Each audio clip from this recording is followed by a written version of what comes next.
Assalamualaikum warahmatullahi wabarakatuh. Halo semuanya para pejuang PTN 2023. Di video kali ini Kak Sugeng akan bahas isu yang terhangat ya teman-teman ya.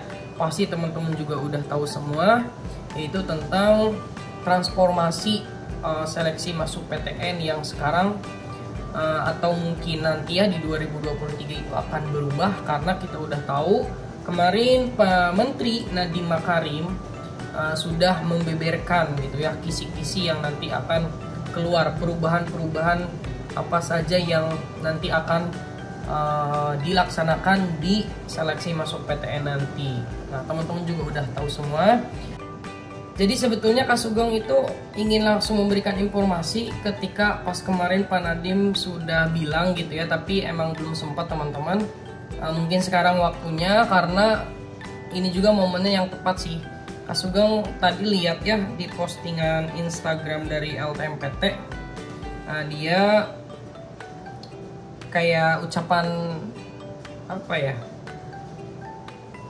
ucapan selamat tinggal gitu kan. Jadi udah teman-teman, nanti di seleksi masuk PTN sudah tidak lagi dipegang oleh LTMPT dan akan diganti oleh di sini UPT BP3 ya. Apa itu? Balai Pengelolaan Pengujian Pendidikan. Nah, yang jelas BP3 ini berada di naungan Kemendikbudristek ya, Kemendikbudristek. Jadi ya udah, ini udah di bawah banget Kementerian Kebudayaan, Riset dan Teknologi, di bawah Pak Menteri Nadiem Makarim gitu ya. Jadi udah sekarang nggak ada LTMPT lagi, berarti nanti akan ada efeknya teman-teman ya. Jadi di sini Kak Sugeng akan berikan beberapa poin ya, efek yang mungkin akan terjadi di seleksi masuk PTN 2023. Nah, dari sini Kak Sugeng sudah memiliki ya 4 poin teman-teman ya. Jadi 4 poin ini sudah Kak Sugeng tulis, jadi nanti silahkan teman-teman perhatikan 4 poin ini. Tapi Kak Sugeng kasih disclaimer dulu, 4 poin ini belum tentu akan terjadi gitu ya. Jadi ini hanya kemungkinan saja, nanti bisa jadi nanti akan berubah atau sama dengan kemungkinan yang Kak Sugeng tulis ya. Karena Kak Sugeng menulis 4 poin ini berdasarkan pengalaman-pengalaman di tahun-tahun sebelumnya. Oke teman-teman, coba perhatikan yang pertama.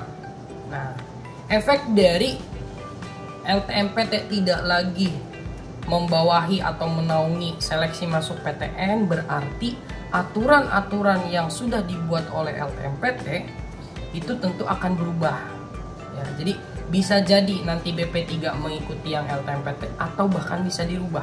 Contoh yang pertama teman-teman, di seleksi masuk SNMPTN ya teman-teman ya, di jalur raport itu tentu kan sebetulnya Pak Menteri Nadiem Makarim sudah membuat ya di sini penilaiannya nih.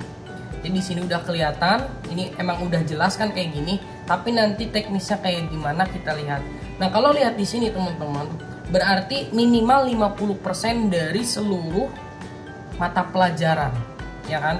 Jadi ya sekarang nggak hanya 1 atau 6 pelajaran yang akan dinilai gitu. Jadi seluruh mata pelajaran. Tapi ini kan minimal 50%. Bisa jadi teman-teman, bisa jadi 60%. Nah, maksud 60% gimana? Berarti efeknya yang kedua. Nah, di sana maksimal 50% untuk apa? Untuk misalnya yang prioritas ke misalnya jurusan yang dituju kan gitu ya. Misalnya jurusannya kedokteran, berarti biologi kimia misalnya kan. Jadi itu minimal 2 kan. Nah, kayak gitu. Kemudian ini ada prestasi juga. Nah, di sini tuh saling berkaitan ya teman-teman. Kalau misalnya yang seluruh mata pelajaran 60%, berarti yang 2 mata pelajaran itu 40%, kayak gitu kan. Jadi kan totalnya 100%, kayak gitu. Ini emang udah dijelaskan oleh Pak Menteri Nadiem Makarim. Nah, Kak Sugeng tidak akan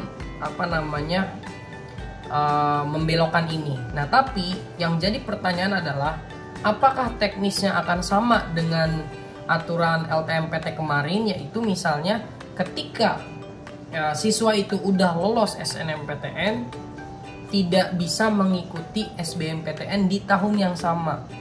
Nah, kan LTMPT kemarin gitu ya aturannya. Nah, apakah BP3 akan sama? Nah, kemungkinan ada 2 kemungkinan emang. kalau BP3 mengikuti LTMPT berarti sama seperti itu, tapi ada kemungkinan juga bisa jadi ketika misalnya dia lolos SNMPTN bisa juga ikutan SBMPTN. Nah, ini teman-teman yang menarik ya. Nanti kita tunggu saja. Oke, itu yang pertama. Nah, yang kedua teman-teman ya, di sini Kak Sugeng juga tulis untuk teknis SBMPTN juga nanti kemungkinan juga akan berubah ya. Jadi maksud akan berubahnya itu misalnya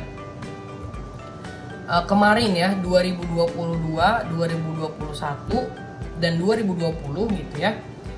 Kita daftar dulu SBMPTN namanya kan, daftar SBMPTN. Daftar SBMPTN itu pilih jurusan, kemudian pilih PTN-nya, nanti pilih panloknya di mana atau pusat UTBK-nya di mana kan gitu ya.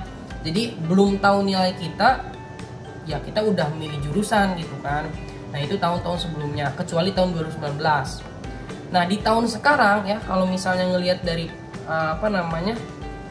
ada aturannya juga, bisa jadi nih kemungkinan nanti ketika teman-teman masuk di SBMPTN, teman-teman itu dapat nilai dulu. Jadi teman-teman tes dulu UTBK.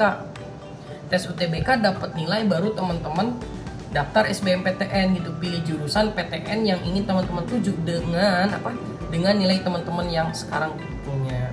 Dan bisa jadi dari dua gelombang itu teman-teman bisa mengikuti di keduanya.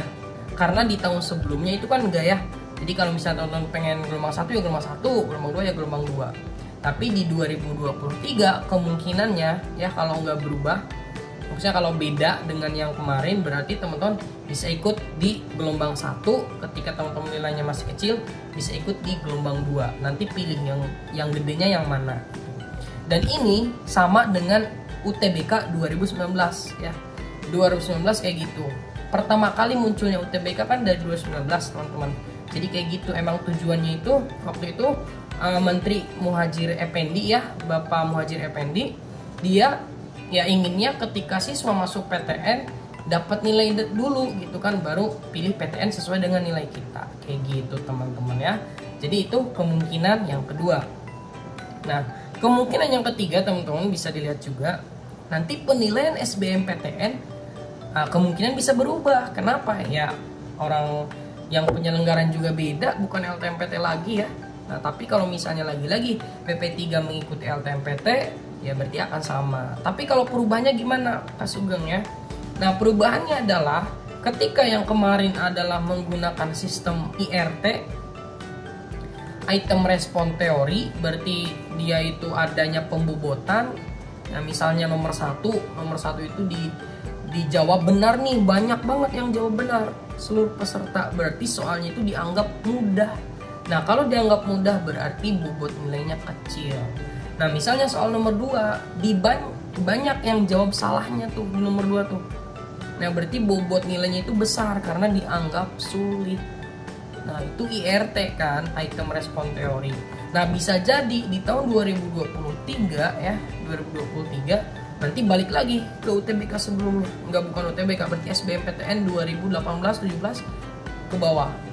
Itu apa? Benar plus 4, salah min 1, kemudian nggak dijawab 0. Bisa jadi kan? Nah, kayak gitu. Tapi nanti kita lihat aja ya. Teman-teman persiapkan saja kemungkinan-kemungkinan itu. Dan yang terakhir, untuk tesnya juga kan kita udah tahu ya, Pak Menteri udah nulis di sini nih. Ya, jadi hanya tes skolastik saja teman-teman ya. Ya, itu pun berarti kita ngikutnya ke 2020 kemarin, TPS doang gitu kan. Cuma emang beda kan, beda kayak subtesnya itu kan. Nah, ada di sini ya teman-teman, sudah dijelaskan juga oleh Pak Menteri Nadiem Makarim. Yang pertama itu adalah potensi kognitif, penalaran matematika, literasi dalam bahasa Indonesia, dan literasi dalam bahasa Inggris. Nah, di misalnya yang matematika juga berarti dia nggak kayak rumus-rumus gitu ya. Jadi Kak Sugeng juga nanti ngebuat kontennya nih kayak gimana nih, silahkan nanti komen ya teman-teman, mau yang seperti apa gitu kan. Dan ini kan belum jelas juga ya dari Pak Menteri gitu kan. Kemarin juga hanya mencontohkan satu soal saja, misalnya ada tabel gitu kan, dianalisis data apa yang perlu kayak gitu ya. Tapi kan kita nggak tahu, kan harusnya banyak soalnya. Nah, nanti kita lihat gitu teman-teman ya.